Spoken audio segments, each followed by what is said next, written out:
Kollapur municipality ప్రజలందరికీ Kollapur Bharatiya Janata party తరఫున నమస్కారములు. కొల్లాపూర్లో ఓట్లు అడిగే హక్కు ఈ కాంగ్రెస్ పార్టీకి బీఆర్ఎస్ పార్టీ నాయకులకు లేదు అని ఈ సందర్భంగా గుర్తుకు చేస్తున్నాను. మున్సిపాలిటీలో ఏమి అభివృద్ధి చేసిండ్రు అని ఓట్లు అడగడానికి వస్తున్నారు. కొల్లాపూర్లో అభివృద్ధి విషయంలో వస్తే కొల్లాపూర్లో ఎక్కడ డ్రైనేజీ అక్కడే అస్తవ్యస్తంగా ఉంది. మెయిన్ రోడ్డు మీద నిలబడితే కొల్లాపూర్లోకి వచ్చే ప్రజలకు ముక్కు మూసుకోవాల్సి దుస్థితి వస్తుంది. అదేవిధంగా కొల్లాపూర్లో మార్కెట్ కూరగాయలు అమ్ముకోవడానికి రోడ్ల మీద అమ్ముకుంటున్నారు. కొల్లాపూర్లో ఇంత పెద్ద మంత్రి గారు ఉన్న కొల్లాపూర్లో రోడ్ల మీద కూరగాయలు అమ్ముకుంటున్నారు.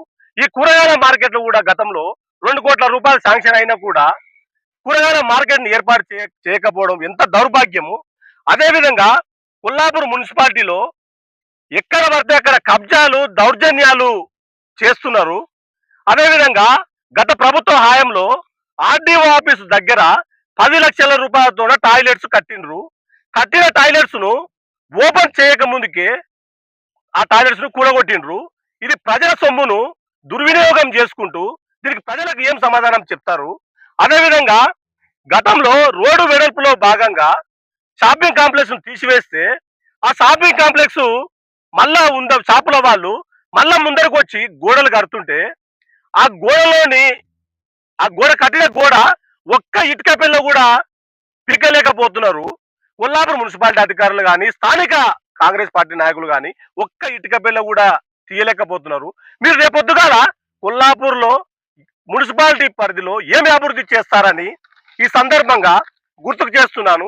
అదేవిధంగా మినీ స్టేడియంలో స్విమ్మింగ్ పూల్ కు 2 కోట్లు శాంక్షన్ అయితే కూడా ఇంతవరకు స్విమ్మింగ్ పూల్ ఎక్కడేసిన గొంగడి అక్కడే ఉంది.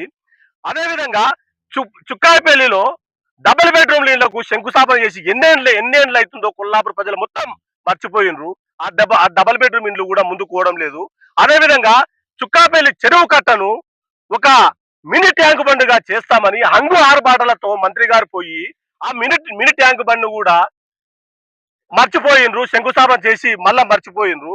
అదేవిధంగా కొల్లాపూర్లో ఉన్నటువంటి 3 శ్మశాన వాటికలకు కూడా 3 కోట్ల రూపాయలు వస్తే కూడా అవి ఎక్కడ పోయినావో ఇంతవరకు సమాధానం చెప్పడం లేదు. అదేవిధంగా బండాయగుట్టకు పోయే రోడ్డు షాపింగ్ కాంప్లెక్స్ కు మున్సిపాలిటీ అధికారులు ఎలా పర్మిషన్ ఇస్తారు? బండాయగుట్ట రోడ్డు పోవడానికి ఎక్కడ బండ్లు అక్కడే ఆపుతున్నారు. కొల్లాపూర్ మున్సిపాలిటీ పరిధిలో ఒక మనిషి నడుచుకుంటూ పోవడానికి కూడా ఇబ్బంది ఉన్నది. ఎట్లా డబ్బుల కాసుపడి మున్సిపాలిటీ అధికారులు పర్మిషన్లు ఇస్తున్నారు? అదేవిధంగా ఇప్పుడు కొల్లాపూర్ మున్సిపాలిటీ అధికారులకు తెలియజేయున్నది, అధికారంలో ఉన్నటువంటి కాంగ్రెస్ పార్టీ నాయకుల మాటలు విని మీరు ఎక్కడ పడితే అక్కడ ఎక్కడ అరాచకాలు దౌర్జన్యాలు సృష్టిస్తే మాత్రము కొల్లాపూర్ భారతీయ జనతా పార్టీ తరఫున ఊరుకునేది లేదని కొల్లాపూర్ మున్సిపాలిటీ అధికారులకు హెచ్చరిస్తున్నాము. అదేవిధంగా ఎక్కడో ఉన్నటువంటి మూలకు ఉన్నటువంటి గల్లీలో ఉన్నటువంటి డబ్బాలు పీకేస్తున్నారు కానీ ఆర్డీఓ ఆఫీస్ ముందర ఉన్న డబ్బాలు పీకడం లేదు. మీకు కొల్లాపూర్ భారతీయ జనతా పార్టీ తరఫున డిమాండ్ చేస్తున్నాము. కాంగ్రెస్ పార్టీ నాయకులు కానీ మున్సిపాలిటీ అధికారులు కానీ కొల్లాపూర్ భారతీయ జనతా పార్టీ తరఫున మున్సిపాలిటీ ముట్టడిస్తామని ఈ సందర్భంగా తెలియజేస్తున్నాము. ముట్టడంటే ఊక ముట్టుకొని పోవడం కాదు, దానికి జరగబోయే పరిణామాలకు కొల్లాపూర్ మంత్రి జూపల్లి కృష్ణారావు గారు మున్సిపాలిటీ అధికారులే దీనికి బాధ్యత వహించాలని జరగబోయే బాధ్యత వహించాలని ఈ సందర్భంగా గుర్తుకు చేస్తున్నాను.